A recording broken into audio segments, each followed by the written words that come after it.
Okay, Math 1s, let's review finding domain and range on some graphs. In your review PowerPoint today, you guys should have already reviewed how to find domain and range using a mapping diagram and using some points.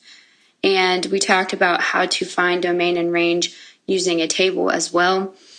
These problems should be familiar as they were on the Google form that you may or may not have completed on Monday.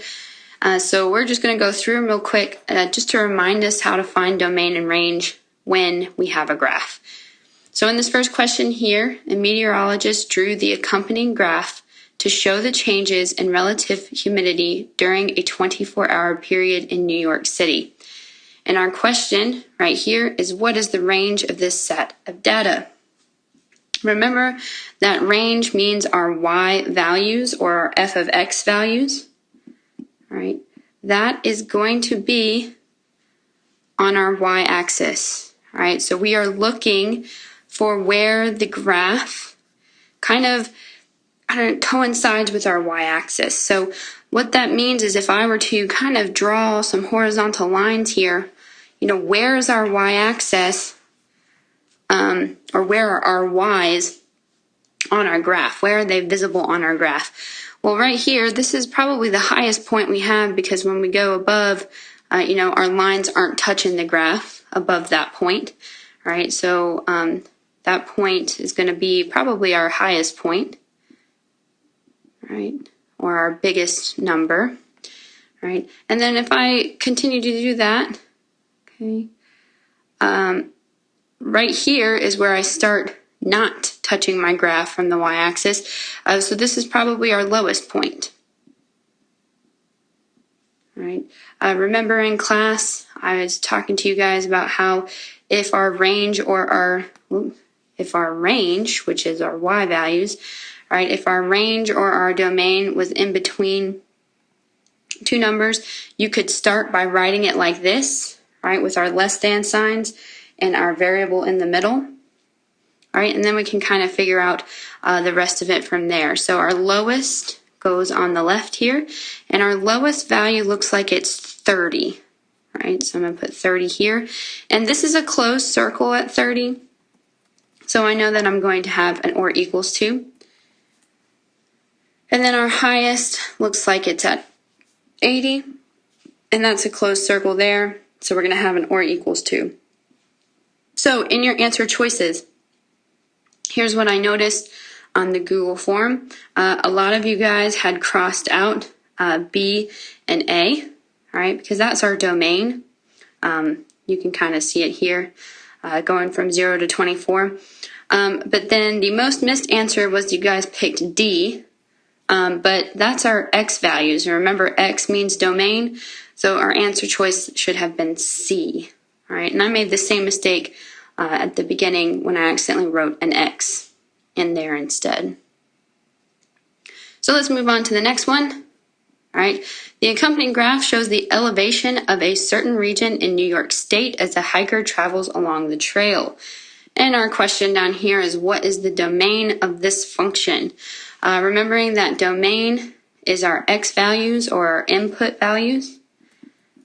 All right, so when we are talking about domain, we're talking about our x-axis. So where does it exist on our x-axis? So let's take a look. And of course, you don't have to do the same thing every time, all right?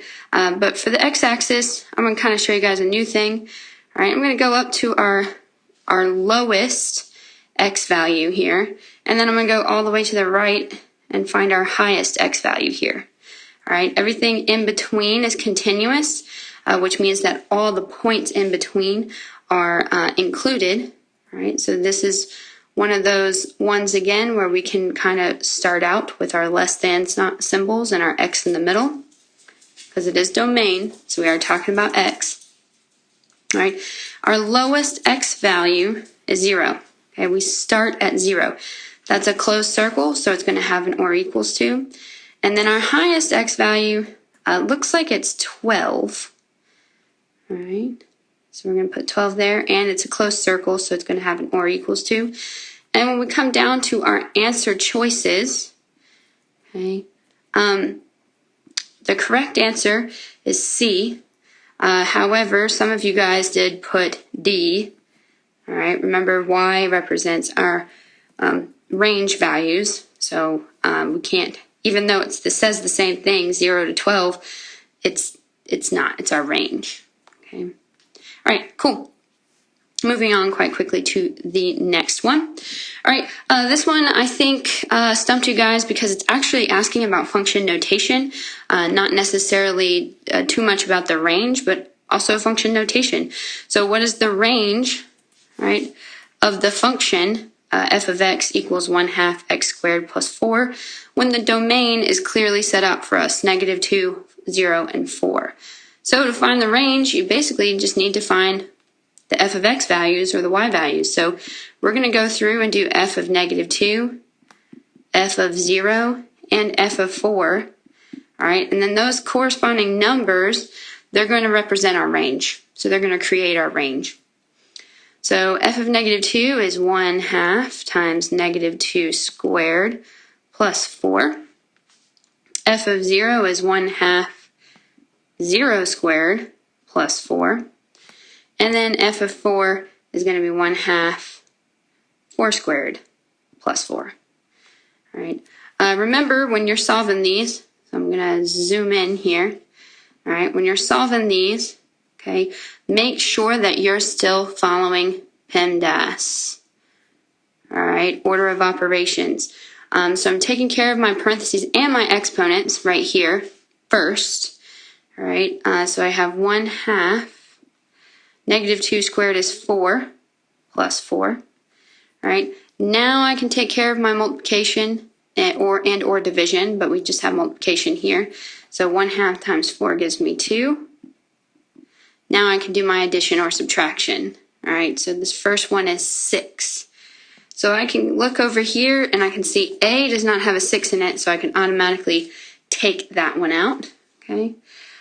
Let's deal with our PEMDAS again. 0 squared is 0. 1/2 times 0 plus 4. Now I need to do my multiplication. Well, 1/2 times 0 is 0 plus 4. Now I can do my addition. So I'm going to get 4. Okay, so now I need to look my answer choices. They all have a 4 and a 6, so really it comes down to this last question or this last piece of our domain. So 4 squared is 16. All right, 1/2 of 16 is 8, and 8 plus 4 is 12. So I'm looking for an answer choice that has 4, 6, and 12 in it, and the only one that has that is answer choice C.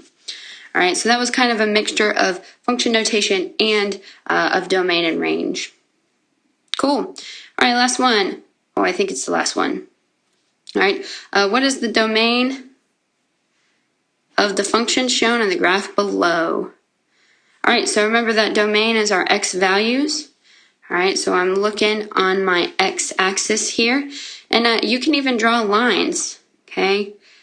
You know, this is where my points are. This is where my graph kind of coincides with my x-axis, right? And that happens at x equals 1, x equals 2, x equals 4, and x equals 5. So I'm looking for a domain that has 1, 2, 4, and 5 in it, right? Which is the only choice that I can see that has all of those is answer choice D. Right. And I lied, I think that this is the last one. Apologize for that, okay? You can make it to the end of this video, I promise. All right, the effect of pH on the action of a certain enzyme is shown in the accompanying graph. So here we've got our graph. What is the domain of this function? Okay, domain is our x-axis. It's our x values. All right, so I'm going to kind of use the same trick that we did before. All right, here is my lowest x value, and here is my highest x value. All right, this graph in between is continuous, which means that all the points in between these 2 points here are part of our function or part of our graph. All right, so they're going to be part of our domain. So remember, I had you guys do your less than symbol and your X, and then your another less than symbol, because that's how we show that it's in between in set notation. My lowest number goes down here, which is 4, and it's hard to tell, but I'm going to say that that is a closed circle. So I'm going to include 4 by putting that or equals to. And then same with the 13. All right, it looks like it's a closed circle to me, so therefore I'm going to kind of include it in my answer. So D and C were automatically out. The answer should be A. If you chose B, all right, Y, remember, is our range, not our domain. All right, so you chose the range instead of the domain, which in this case would still be wrong because the range is different from our domain. All right,